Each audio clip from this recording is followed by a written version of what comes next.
Hey everybody, RPG here. Today I'm going to do a side-by-side comparison between the PowKiddy RGB10 MAX handheld video game console and the PowKiddy RGB10 MAX 2 handheld video game console. So we're going to take a closer look at both of these. We're going to compare them side by side, go over the different layouts, functions, and features of each. However, we're not even going to be powering these on today because the performance level on both of these is exactly the same. So it's going to be purely the difference between how they look and feel and how the functions compare between the two. So let's jump into it and get started. Alright, so here we have our PowKiddy RGB10 MAX and our RGB10 MAX 2 up here. So orange one is the first version, black one is the second version. So let's first take a look at the first one. So just taking a look at the handheld here, you can see that this is pretty rectangular. You know, we have rounded edges obviously, but for the most part, we have a rectangular shape here. Nothing is custom tailored or adjusted to really sculpt our hands. We kind of just hold on to it, and it does have a decent feel to it, but nothing is really sculpted to accommodate our hands grasping it other than, you know, just wrapping our fingers around it and holding it like this. So on here we have our 4-button configuration, A, B, X, and Y. D-pad over here on the left. We have these two function buttons up here which we can program however we want. In fact, I actually use these as start and select up at the top, just because I find that hitting them is easier. So going down here to start and select is a little bit more awkward. Even if we're down here on the analog sticks, going up here just feels more natural to me than going down here. So that's just personal preference though, but we do have these buttons that we can utilize with different functionalities. Down here we have our dual analog sticks. These analog sticks are really nice. They both have the button function, so you can click each of them in. Nice action on these. They're a little bit loose. I'm going to mention that because we're going to be comparing this to the RGB10 MAX 2 momentarily. So I do want to mention these are a little bit looser here. So down here we have our start and select. They're actually labeled as start over here, select over here. Again, you can swap them out with the ones up top. I like to do that myself, but you don't have to. They are labeled as start and select here though by default. It's a little hard to see that because the etching for start and select is the same color as the actual background. So up here at the top we have our shoulder and trigger buttons. So our shoulder buttons are out here, trigger buttons are in here. Up at the top we have power, reset, we have a toggle switch for Wi-Fi, and then we have our two connections. This one here is DC5V, this is an OTG. Dead center we have our 3.5mm headphone jack and our micro SD card slot right here. Over here we have volume control. Plus is up, minus is down. That is pretty much it in terms of the functionality on here and all of our buttons. So I do want to make note now of the texture of the actual console itself. This has like almost like a suede sort of texture. Now it is a plastic handheld, but it does have like a rubbery sort of texture here, but it feels like suede. That's the best way I can actually describe it. Now, it's not suede by any means, but it does have that sort of grippy sort of feel to it. So I do like that because it's totally non-slip. So if I were to try to like slide this across my desktop here, it doesn't move. So if you were to just like throw this down on something, it's going to stick in place like that. It's not going to slide across anything or anything like that. So I do like that because it not only sits on surfaces really nicely, but it sits in your hands really nicely too. It's not slick. It's not you know, anything like that where it's going to slide out of your hands. It just creates this really nice grippy sort of texture. So we're going to set this aside. We're going to take a look at the RGB10 MAX 2 now. So since the last thing we touched on was the texture, I'm going to just show you this. If I slide this, I'm not sliding it with any real force here, but if I just slide it, it slides. So we do not have that texture to it. This is just like a glossy sort of plastic finish. No rubber on here at all other than on the tops of our analog sticks, which we have over here on the original as well. The exact same tops here. And in fact, if we just look at both of these, the buttons are exactly the same, functions are exactly the same. 4-button configuration here, D-pad, same thing down here.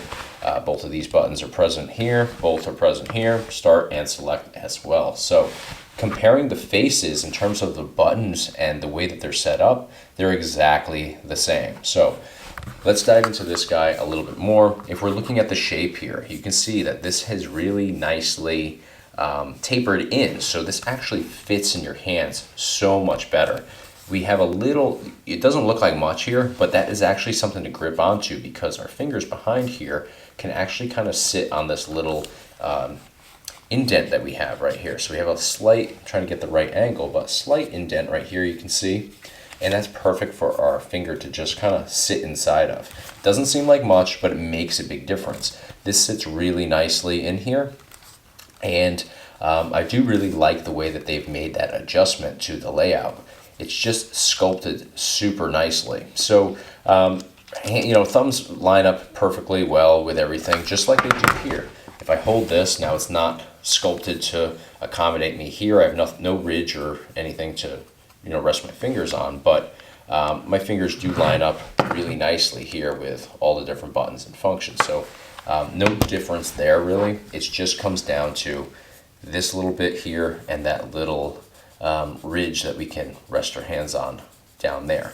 Now going up to the top, we have exactly the same functions across here. No difference whatsoever. I'm going to compare the two. They are lined up pretty much exactly the same. The only difference that I see here is the difference in the volume controls. And it's not a major difference. It looks more different than it actually is. We have our plus and our minus here. They're separate. They're separate functions, but they're in the same actual strip here. So it doesn't hinder the way that you adjust the volume or how well it works in any way. It's just literally the difference of how it appears here. And actually, these are separate, but if I wiggle this one, it wiggles here. So they're connected, but they're connected underneath that little black piece there. This one just has, you can see the indent there isn't countersunk underneath. So it just looks different. The functionality is exactly the same. Now, if we look at our shoulder and trigger buttons, we have some major differences here. So on the original, our shoulder is here. On the 2, the shoulder is this piece in front. Trigger is here on the original. Trigger is back here on the second version. So I want to take a look at the second version a little closer now. So we have this really nice trigger here. It's custom sculpted, so it actually creates a little channel. If we look at it from this angle here, you can see that it kind of has like a U shape to it. It's slight, but it's just enough to create a channel where our fingers sit right on there really nicely, and we can actually control these buttons anywhere that we hit them. So it doesn't matter if I hit them over here, right here on the edge, or over here on the edge, or dead center. The functionality is consistent throughout. So that's really nice because everybody has different size hands and fingers, so you may be hitting these differently. And when you hit them over here, here, or here, the functionality is the same. It's 100% consistent, great feedback and action on both of these, and they are slightly hinged. So if you look at it, I'm trying to get the right angle. Let me move this guy out of the way. That's probably best right there. You'll see that it actually goes down, so its action is like this. It's slight though. I usually don't like hinged triggers, but this one is slight, so the action is great on it. A lot of the hinged ones, you really have to crank them down, and you end up having like a long action on them. This is a short action. It's slight. I can just kind of graze it and activate it. So I really do like that. Now let's dive into the shoulder buttons, because if you've seen my video review on the RGB10 MAX 2, you know I have an issue with the shoulder buttons. The shoulder buttons should work the same way, right? So different size hands and fingers from person to person. So like we can hit here, here, or here on the trigger. The functionality is the same. We don't have that luxury with the shoulder button. So if we hit here, this is the sweet spot. This is where the shoulder button functions best, by hitting it right on the edge. Now if I hit it in the center, it's not bad, but it's definitely not as consistent as right here. I can go really fast here and activate that button. Here, not as well. I'm struggling a little bit more. And then up here, which is actually, if we're holding it like this, which I think most people will be holding it this way, we would be hitting it right here. We can hit it with our whole finger and it functions fine the closer we are to this side. But the higher we get up here, if we were trying to pull our finger in like that, awful functionality here. It's not registering half the times. So just to show you speed, I'm going to do the same thing in each spot. Really nice action. Slower action, not terrible, not great. And then over here, same thing. Not even registering. I really have to push it really hard, really straining to actually activate that. Again, same function, slower. I'm hitting it like every 6 times I tap this, I'm able to activate it unless I really strain. So I don't like that at all because, again, that's where my finger lines up. Unless I hit it with like the joint on my finger, which is hitting over here. But I don't know many people that play like this. It's really awkward. So if I want to adjust and hit it with my fingertips here, I now have to change my entire way that I'm holding this. And it actually really takes away from that custom sculpt because now I'm holding it like this. I'm not even taking advantage of it. And if I want to use this along with the buttons, am I really holding on to this well? The only way I'm really connecting to this is by holding with my fingers behind the back.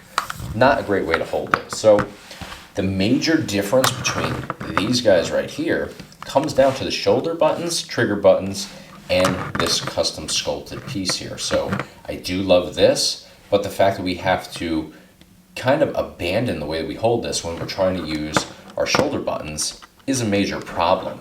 Now, I mentioned this in my review video of the RGB10 MAX 2. We could go into our operating system and customize our mapping to actually swap out our shoulders with our triggers. So let's say we're playing Super Nintendo where we don't have any use of these trigger buttons. We could remap the shoulders to the triggers, and then we actually have a really cool gameplay because we're using the trigger buttons as the shoulders. So that's certainly an option, but you don't want to do that for every collection because something like PlayStation, you need to have both of these functions. So we can't go swapping them out.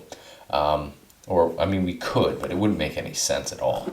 So let's look at our shoulder buttons up here. Now, I've already mentioned that I like the feel and the tapering on the 2 better than the original here, but let's talk about the functionality of the shoulder buttons. So the shoulder buttons are out here.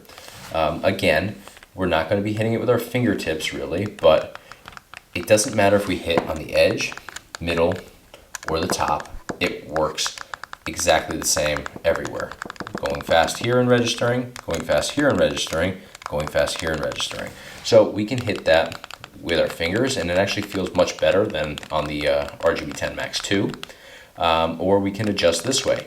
Notice that if I do this adjustment, I don't have to adjust the way that I'm actually holding the handheld. Whereas on the RGB10 MAX 2, I really do have to make that adjustment to kind of coming out like this to hit it. In this case, I can just bring my fingers back and forth and I don't have any issue. The button is much shorter as well. Now triggers here, they're kind of a no thrills sort of trigger. Really small button, but they do work. They work quite well. You're going to be pulling them with your fingertips. There's not enough space on there to hit them any other way. But they work great. You know, there's no issues there. They're not hinged, they're just buttons. Again, nothing flashy or super appealing about them, but they do the job and they do the job well. No issues anywhere on here. You're going to be able to hit everything perfectly well.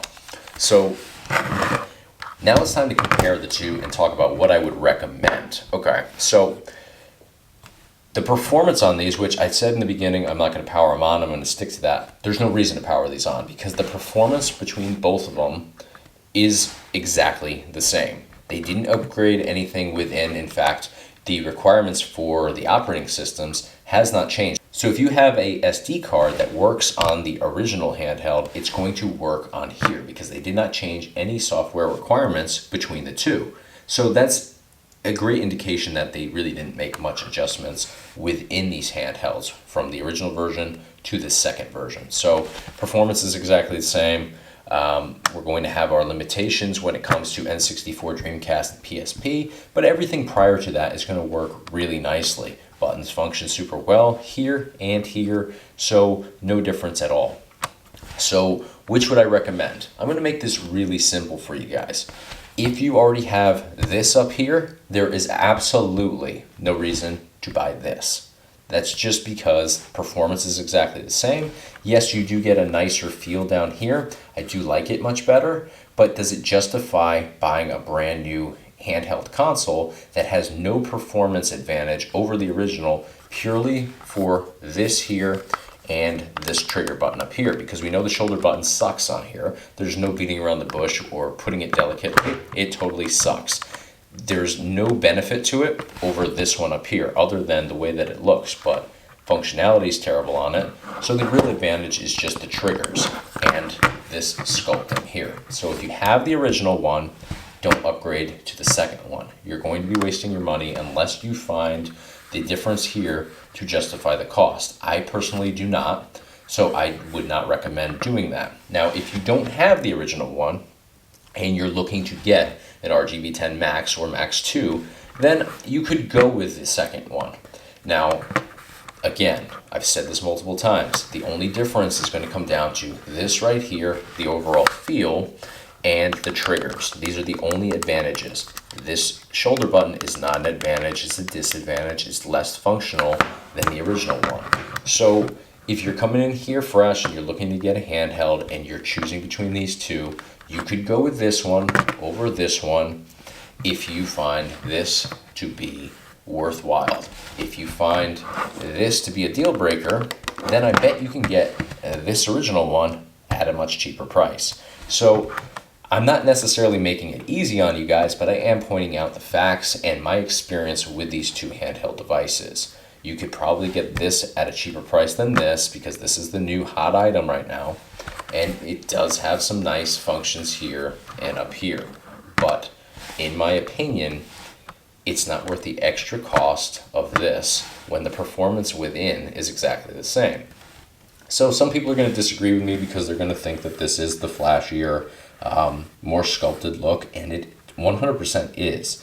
But functionality is always more important to me than appearance. And the functionality of this for gaming, these buttons here and these buttons here, is actually better than this. I don't think that these triggers make this better than this console because whatever we gain from these, we 100% lose right here with this awful functionality on the shoulder buttons. The shape though and the sculpting is great. There's no taking that away from this handheld device. So hopefully this information is going to help you guys out when you make your decision as to which handheld you go with. But again, if you already have this original one, I see no reason why you should spend money on the second version, which doesn't really get you much further, if anywhere at all.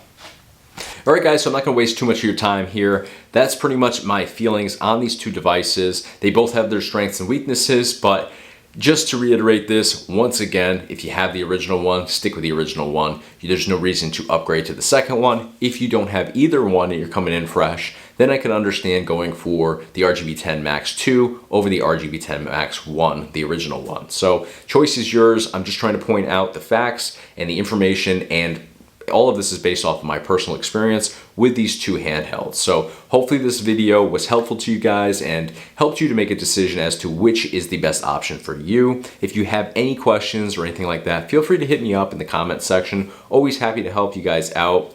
I love interacting with you guys, so anything you guys need, don't hesitate to reach out. So that's going to do it for this video today. If you haven't yet subscribed to the RetroPie Guy YouTube channel, I highly recommend doing that. We do a ton of videos based on retro gaming. We do product reviews, gameplay demos, tutorials. We have the RetroPie Guy Forgotten Favorites YouTube series every Monday and Thursday night as well. So lots of great content on here. Best way to stay in the loop is, of course, hitting the subscribe button. You can do that right here on this video if you'd like. That's going to do it for today. Thank you guys so much for your time. Until next time, I'm RetroPie Guy.